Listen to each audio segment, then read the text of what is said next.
Why do we say that? 202 idioms, phrases, sayings, and facts. A brief history on where they come from. Written by Scott Matthews. Narrated by Mandy Grant-Grierson. Why do we say that? 101 idioms, phrases, sayings, and facts. A brief history on where they come from.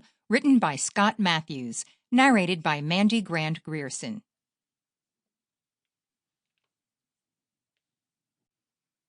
Number 1. To turn a blind eye.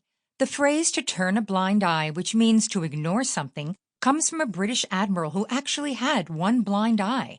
Back in 1801, during the Battle of Copenhagen, Admiral Horatio Nelson received flag signals from his fleet commander, Admiral Sir Hyde Parker, ordering him to stop an attack on enemy ships.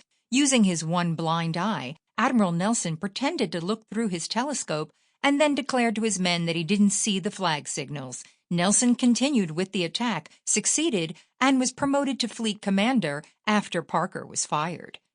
2. Straight from the horse's mouth. Horse racing is a pastime that dates back to Britain in the 12th century, and it's especially popular with punters. To increase their chances of winning wagers, punters usually share tips about the horse's traits. The most trusted tips are those from people like horse trainers and stable lads, because they are closest to the horses.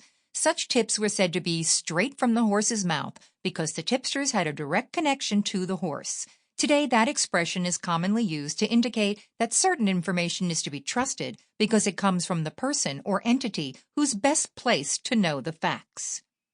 3. Caught red-handed. The idiom caught red-handed, which means to be caught while in the process of doing something wrong, originated in Scotland in the 15th century. It was coined in reference to an old English law that was established to punish people who butchered stolen farm animals. According to the law, for a suspect to be convicted, he had to be found with the butchered animal's blood still on his hands. 4. To eat humble pie. Back in the 14th century, after hunting parties returned home, the lords and other important men were offered the finest cuts of meat, while men of later social stature were offered the entrails of the animals. These entrails were known as numbles, a term that was shortened to umbles by the 15th century. Often the umbles, pronounced as humble, were baked into pies and served to the low-class men who considered it a humiliation. That's how the idiom to eat humble pie came about. Today it means to accept that you are wrong and to apologize. 5. To pull out all the stops. Pipe organs are musical instruments that produce sound by pushing pressurized air through pipes. The pipes have knobs. Sample complete. Ready to continue?